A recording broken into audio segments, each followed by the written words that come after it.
नमस्कार साथियों, एनालाइजर में आपका स्वागत है। मंडी उपनिरीक्षक की तैयारी अगर करनी है तो मैथ्स को अनदेखा नहीं कर सकते, क्योंकि पिछले साल कहने का मतलब 2021 में जो पेपर हुआ उस पेपर में मैथ्स का आसान प्रश्न पूछा है। कई बार मैं बोला हूं मैथ्स का आसान प्रश्न पूछा है, लेकिन फिर भी बच्चों से वो नहीं बनते। डरते हैं बच्चे मैथ्स से। क्यों डरते हैं? क्योंकि उसके पीछे की बेसिक नॉलेज उन्हें पता नहीं है। तो बेसिक नॉलेज के लिए तो खैर समय चाहिए, जो कि क्लास में पूरा कंसेप्चुअल क्लास होगा, कंसेप्ट बेस्ड, तो उस पर हम कवर करेंगे। और साथ ही साथ अब जो प्रश्न पूछ रहा है, पहले तो बेसिक नॉर्मल पूछा, कठिन नहीं पूछा, लेकिन अब जो प्रश्न पूछ रहा है वो पूछ रहा है बेटा कठिन स्तर का। तो ले बेटा, किरिस का गाना सुनेगा ले बेटा, तो वही है कि प्यार न किया तो क्या किया मैथ से, नहीं तो फिर फेल ना हुआ तो हो ही गया। ठीक है, तो पुराना जो प्रश्न है उसको देखते हैं। आज कुछ प्रश्न देखने की कोशिश करते हैं और उसको समझने की भी कोशिश करते हैं कि वो प्रश्न एग्जाम हॉल में आपसे आसानी से कैसे बन सकते हैं या फिर आप बना सकते हैं।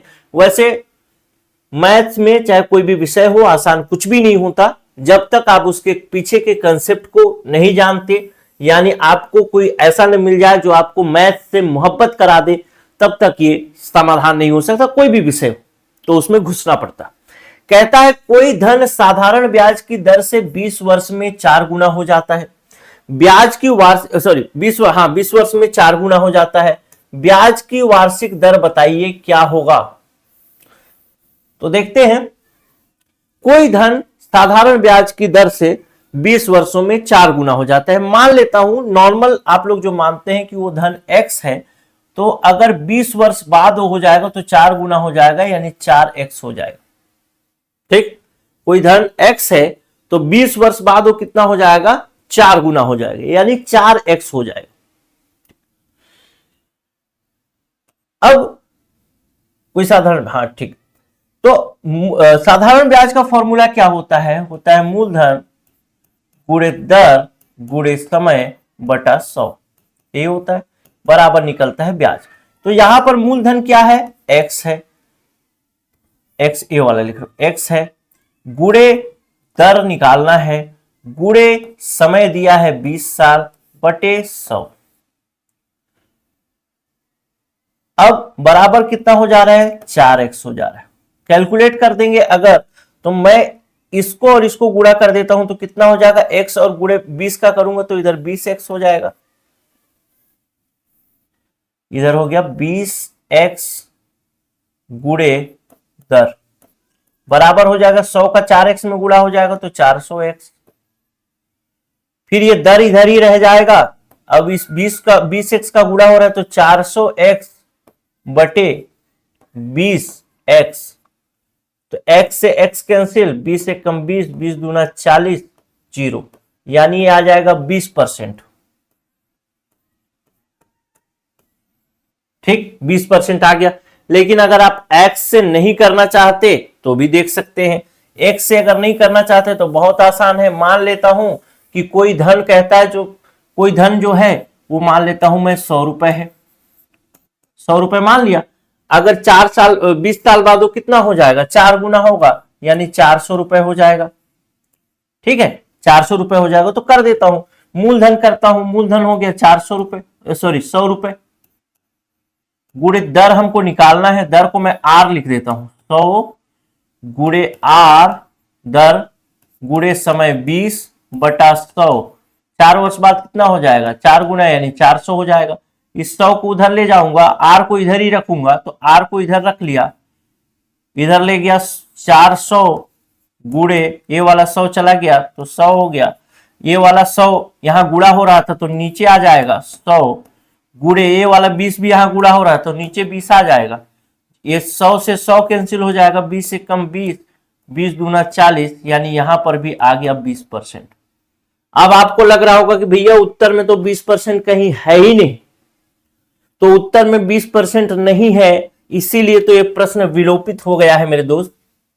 ठीक, लेकिन अगर आप इस प्रश्न को थोड़ा टेक्निकल तौर पर देखें, तो टेक्निकल तौर पर देखेंगे तो ये प्रश्न थोड़ा अलग प्रश्न है। कैसे प्रश्न अलग है, कहता है कोई धन साधारण ब्याज की दर से 20 वर्ष में 4 गुना हो रहा है। मतलब जो धन 20 वर्ष में 4 गुना हो रहा है उसमें उसका मूलधन भी शामिल है। ठीक, उसमें उसका मूलधन भी शामिल है। कोई धन साधारण ब्याज की दर से 20 वर्ष में, यही सब शब्दावली फंसाता है, बस यही सब शब्दावली, नहीं तो है तो इस सेकंड का उत्तर। करना क्या है, बस 100 गुणे R गुणे 20 बटा 100 बराबर 400, इतना करके कैलकुलेट कर लेना है, बस उत्तर आ जाएगा 20। अब देखो यही सब शब्दावली फंसाता है। कहता है कि कोई धन साधारण ब्याज की दर से 20 वर्ष में हो जाता है, तो कोई धन जो है वो मान लेता हूं 100 रुपए है और ब्याज के बाद वो 4 गुना हो रहा है यानी 400 हो रहा है, तो 400 में उसका 100 रुपए भी तो शामिल है यानी मूलधन भी शामिल है। लेकिन हम ये फॉर्मूला लिखे यानी P मूलधन गुणे दर P into R into T समय बटा 100 बराबर क्या होता है, इंटरेस्ट यानी ब्याज। तो ये तो केवल ब्याज की बात कर रहा है ना, लेकिन ये 400 क्या है, ब्याज और मूलधन दोनों शामिल है। तो एक्चुअल में हमको यहां पे क्या लिखना था, हमको कुछ अगर इसको लिखना है तो इसमें से 100 रुपया घटा दूंगा तो एक्चुअल में ब्याज कितना बचेगा, 300, क्योंकि 100 रुपया तो मूलधन शामिल है तो ब्याज बचा 300। अगर इस तरीके से भी चलता हूं, इस दिमाग से भी चलता हूं, तो क्या उत्तर सही होता है कि नहीं होता है वो देख लेते हैं।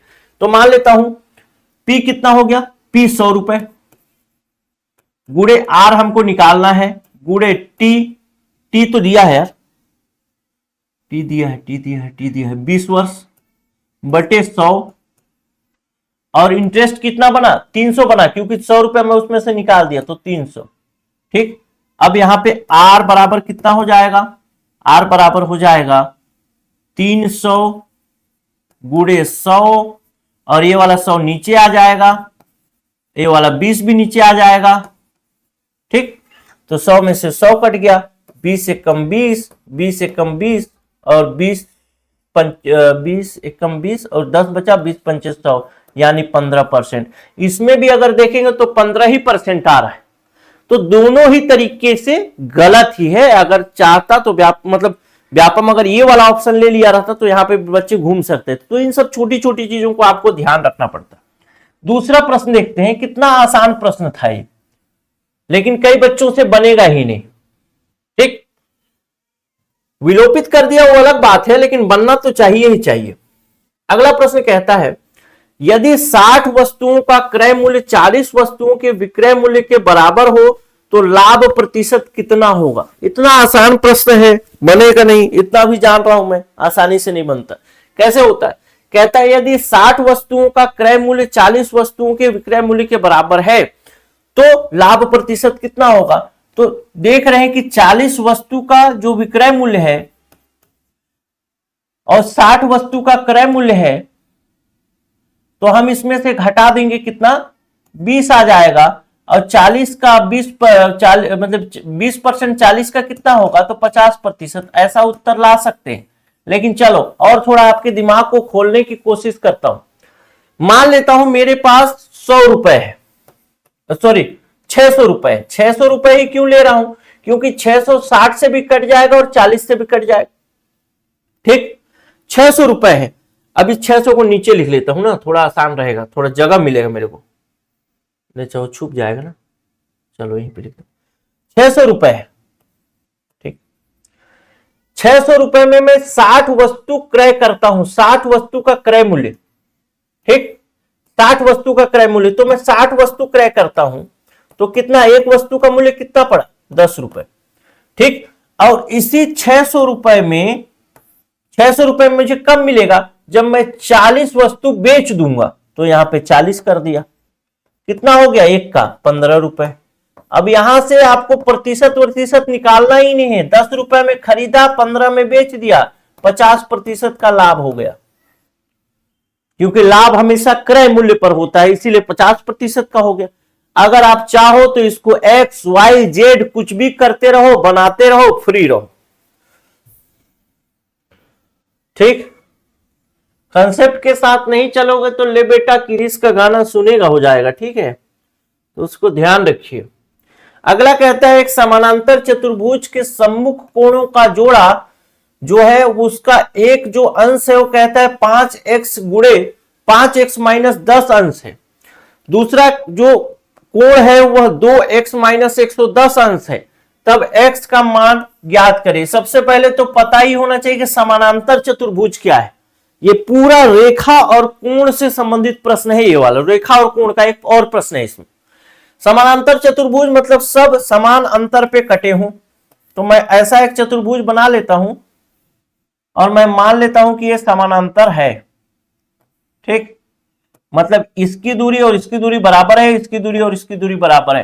कहता है सम्मुख कोणों का जोड़ा, मतलब ये जो है यहां पे मैं मानता हूं इसको, तो ये 5x माइनस 10 है और इसके सम्मुख कौन हुआ? सम्मुख हुआ ये, यानी इसके सम्मुख ये हुआ। तो इसके सम्मुख ये हुआ, ये कितना है? 2x प्लस 110 है। अब कोई भी ऐसा लाइन हो, अब ध्यान रखना इस कोण का जो वैल्यू होगा वही तो इस कोण का वैल्यू होगा, और इस कोण का जो वैल्यू होगा वही इस कोण का वैल्यू होगा। इसी प्रकार से इसका भी वैल्यू सेम होगा, इसका और इसका वैल्यू सेम होगा, इसका वैल्यू सेम होगा, इसका वैल्यू सेम होगा ना। तो मतलब ये कोण और ये कोण किसी न किसी प्रकार से बराबर ही होंगे। ठीक, मतलब मैं कह सकता हूं कि 5x माइनस 10 बराबर होगा 2x प्लस 110 के। कह सकता हूं आराम से, अगर मैं फॉर्मूला पढ़ा हूं तो कह सकता हूं। अब इसको मैं पक्षांतर कर देता हूं, 5x को यहां रख देता हूं, 2x इधर ले आता हूं, प्लस है तो माइनस में हो जाएगा, 2x बराबर हो जाएगा 110 धन, ये माइनस में है तो यहां जाके प्लस हो जाएगा, 10 हो जाएगा। कितना हो गया? यहां से घटाऊंगा तो कितना हो जाएगा? 3x बचेगा और उसको जोड़ दूंगा इधर वाले को तो कितना हो जाएगा? 120 हो जाएगा। x का वैल्यू बोला है, यहां गुणा हो रहा है तो 120 में भाग हो जाएगा, तो यहां से 3 गया, 3 एकम 3 यानी 40 अंश। इतना आसान प्रश्न था। x का वैल्यू 40 अंश हो जाएगा, ऑप्शन नंबर बी हो जाएगा। बहुत आसान है। ठीक, तो इसी प्रकार से प्रश्न आसान बनते हैं दोस्त, लेकिन सब चीजें जैसे अगर इसमें देखो तो समानांतर चतुर्भुज क्या होता है, सम्मुख कोण क्या होता है, कैसे सम्मुख कोण को नापते हैं, कैसे हम जानते हैं कि आमने सामने की भुजा बराबर होगी, सामने सामने का कोण बराबर होगा, कैसे हमें पता चलता है, वो सब कंसेप्ट हमको पता होना चाहिए। अगर इस प्रश्न को देखो तो इस प्रश्न में, ऐसे प्रश्न में अधिकतर लोग लाभ हानि क्रय विक्रय सब पढ़ लेते हैं, प्रतिशत भी पढ़ लेते हैं, लेकिन फंस जाते हैं। इसमें ना तो आपको प्रतिशत निकालना है ना तो कुछ निकालना है, बस देख के ही बता देना है कि 10 रुपए का और एक 15 रुपए का है तो 10-50% का लाभ। इस वाले में थोड़ा सा कलम चलाना है, बस ज्यादा नहीं है, वैसे तो ये विलोपित है, कोई दिक्कत नहीं। ठीक, तो इस प्रकार से हम को चलते रहना है और इसी प्रकार से आपको भी चलना है। अगर आप मंडी निरीक्षक का कोर्स ज्वाइन करना चाहते हैं तो न्यू बैच हमारा आ चुका है, जिसमें वीडियो क्लास और पीडीएफ दोनों होगा। और ध्यान रखिएगा, अब जो एग्जामिनर पूछ रहा है वह पूछ रहा है कंसेप्ट बेस्ड प्रश्न, मैथ्स में भी कंसेप्ट बेस्ड प्रश्न पूछ रहा है। तो हम थ्योरी की क्लास कंप्लीट अवधारणा बेस होगी, साथ में हम माइंड मैप करेंगे, एमसीक्यू करेंगे, ताकि आप प्रश्नों से परिचित रहें एग्जाम हॉल में जाने से पहले, और प्रीवियस ईयर क्वेश्चन भी करेंगे उसमें कि कौन सा क्वेश्चन कैसा पूछा गया और अब कैसा पैटर्न बदल रहा है, ये सब चीजें उसमें हम कंप्लीट करेंगे। ठीक है, तो अगर आप एक कोर्स ज्वाइन करना चाहते हैं तो ये हमारा व्हाट्सएप नंबर है। कोर्स का फीस 7000 प्लस जीएसटी 8200 रुपए है, लेकिन डिस्काउंट में ये 4000 प्लस जीएसटी यानी 4720 रुपए में उपलब्ध है। और मेरे ख्याल से ये डिस्काउंट अब 7 या 8 लोगों के लिए बचा हुआ है, तो अगर आप चाहें तो ले सकते हैं इस फीस में, अन्यथा ये फीस खत्म होगा तो 5000 प्लस जीएसटी में मिलेगा। फीस महंगा है मुझे पता है, लेकिन मुझे हर कंसेप्ट पढ़ाना है, आपके अंदर वो जागरूकता पैदा कर देना है कि आप अपने मन से मैथ्स के विषय में चाहे कोई विषय हो उस पर सवाल पैदा कर सकें कि यह कैसे हो रहा है, वह कैसे हो रहा है। ये चीज आप चलते फिरते जान जाए। एक रेखा और कोण का मैं एक वीडियो डाला हूं, वो वीडियो अगर 2 घंटे का है, पूरा देख लेते हैं तो आपका एक भी प्रश्न रेखा कोण से बाहर नहीं जाएगा।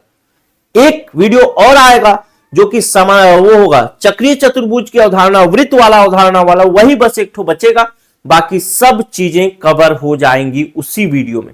तो उसी तरीके से कंसेप्चुअल क्लास मेरे चलेगा, ताकि दुनिया में ऐसे नॉर्मल क्लास तो चल ही रहा है, सब formula based formula based formula based, लेकिन फॉर्मूला तो जाकर के हम भूल जाते हैं।